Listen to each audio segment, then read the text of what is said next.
You're doing everything the gentle parenting experts told you to do. You're validating feelings, you're staying calm, you're getting down on your child's level. But somehow, your child is hitting more, yelling more, melting down harder than ever before. If this sounds familiar, you're not alone. And here's the truth. It's not that gentle parenting doesn't work. It's that gentleness without structure can actually make your child feel less safe. Today, I'm going to show you exactly why and how to fix it. Here's what most parenting advice gets wrong. They tell you to be gentle, but they forget to tell you to be firm. They tell you to validate emotions, but they don't explain that validation without boundaries sends confusing signals to your child's brain. Because here's what's really happening inside your child's nervous system. Every single day, their brain is asking 3 questions. Who's in charge here? What are the rules? Am I safe? When the answers to those questions are unclear, when limits are wishy-washy, when consequences don't follow through, when you're warm but never firm, your child's survival brain kicks in. And that's when you see more aggression, more testing, more dysregulation. It's not because you're doing something wrong. It's because your child needs something more than gentleness. They need structure. They need predictability. They need to know that you've got this. So today, we're going to walk through the 5 most common gentle parenting mistakes that accidentally trigger more aggression, and I'm going to give you the exact fixes that will help your child feel safe, regulated, and cooperative again. Why gentle parenting without boundaries backfires? Let's start by understanding what's happening in your child's brain when boundaries aren't clear. Your child's nervous system is like a security system that's always scanning the environment. It's asking, is everything okay? Who's keeping me safe? What happens if I push this boundary? When you practice gentle parenting without firm limits, your child doesn't feel the containment they need. Think of boundaries like the walls of a playpen. Inside those walls, your child feels free to explore, play, and express themselves. But if those walls suddenly disappear, everything feels too big, too overwhelming, too unsafe. And when a child feels unsafe, not physically unsafe, but emotionally unanchored, their primitive brain takes over. That's the part of the brain responsible for fight, flight, or freeze. And in toddlers and young children, fight often looks like hitting, biting, throwing, and yelling. So here's the irony. The more gentle and permissive you are without structure, the more your child's nervous system screams, someone needs to be in charge here. And when they don't feel that steady leadership from you, they ramp up the behavior to force you to step in. It's not manipulation, it's biology. Your child is literally testing to see if you can handle them at their worst, because that's how they know you'll keep them safe at their most vulnerable. Now, let's talk about the 5 mistakes that accidentally create this dynamic and how to fix them. Mistake number 1, over-validating feelings without actually stopping the harmful behavior. Picture this. Your 4-year-old gets frustrated and hits their little brother. You kneel down, make eye contact, and say in your calmest voice, I can see you're feeling really angry right now. It's okay to feel angry. Your body wanted to hit because you were so upset. Sounds great, right? But here's the problem.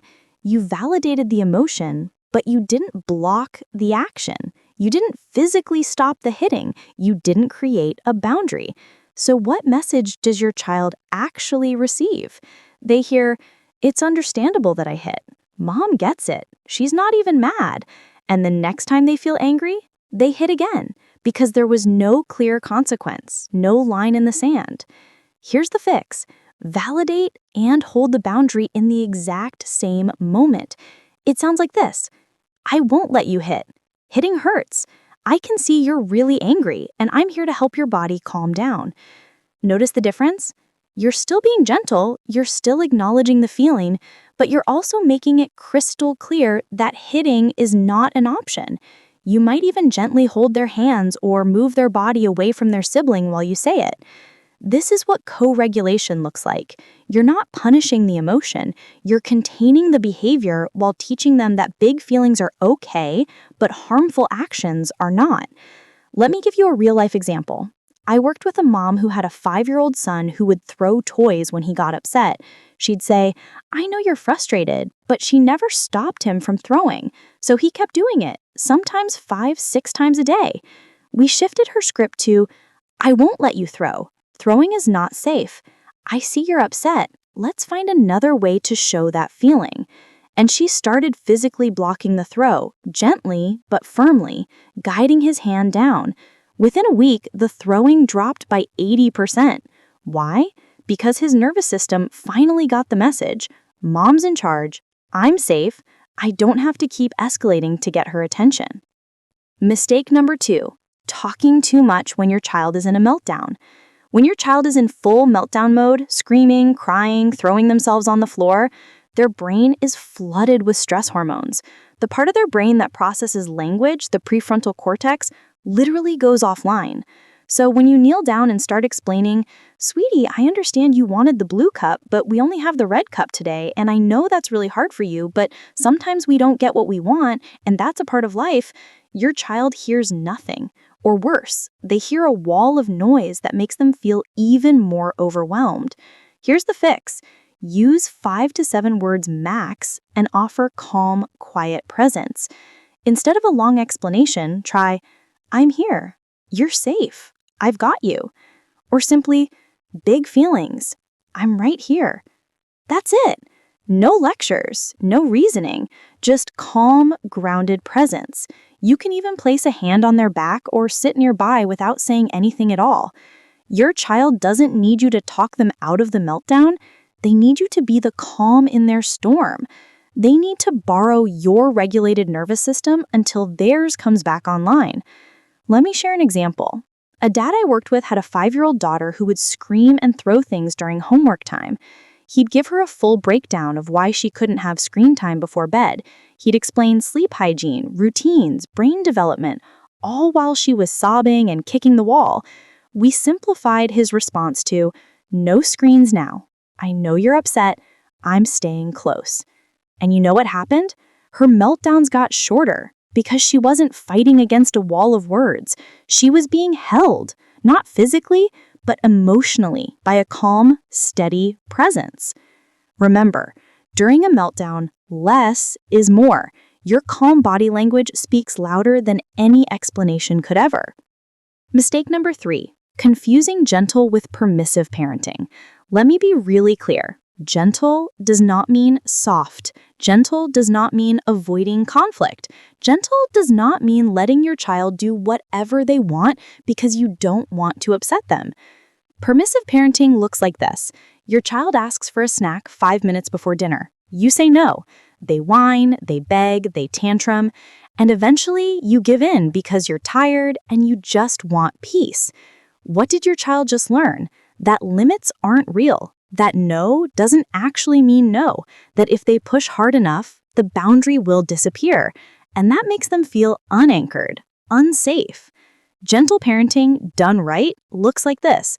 Your child asks for a snack before dinner. You say, I know you're hungry. Dinner will be ready in 10 minutes. You can have carrots now, or you can wait for dinner. They whine. You stay calm, warm, and firm. I hear you. The answer is still no snack, but yes to carrots or waiting. You're not yelling. You're not shaming, but you're also not backing down. That's the difference. Here's the fix. Be warm and firm. Set the limit and follow through with empathy. Think of it like this. Your warmth is the hug. Your firmness is the boundary. Your child needs both. A real-life example. A mom told me her 7-year-old son would refuse to get ready for school every morning. She'd ask nicely, she'd validate his feelings, she'd offer choices, but she never enforced a consequence. So every day turned into a battle. We created a simple, firm boundary. You need to be dressed by 7:30. If you're not dressed, you'll go to school in your pajamas and I'll pack your clothes in a bag. She said it calmly. She didn't yell, but she followed through. One day, he tested it. She packed the clothes, he got dressed in the car, and after that, he started getting ready on time because the boundary was real. Gentle parenting isn't about avoiding discomfort. It's about holding space for your child's feelings while also holding the line. That's what creates safety. Mistake number 4, appearing calm on the outside while you're completely dysregulated on the inside. Here's something most parents don't realize. Your child can feel your nervous system. They're not just listening to your words, they're reading your energy, your facial tension, your breathing, the micro expressions you don't even know you're making. So if you're saying, "It's okay, sweetie, mommy's not mad," but your jaw's clenched, your shoulders are tight, and your heart is racing with frustration, your child feels that disconnect, and it confuses them. It makes them more dysregulated, not less. This is called false calm, and kids can spot it a mile away. It's like when someone says they're fine, but their whole body is screaming that they're not. You wouldn't trust that person's words, and neither does your child. Here's the fix. Regulate yourself first. For real.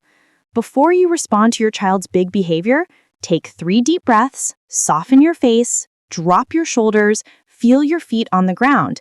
Get in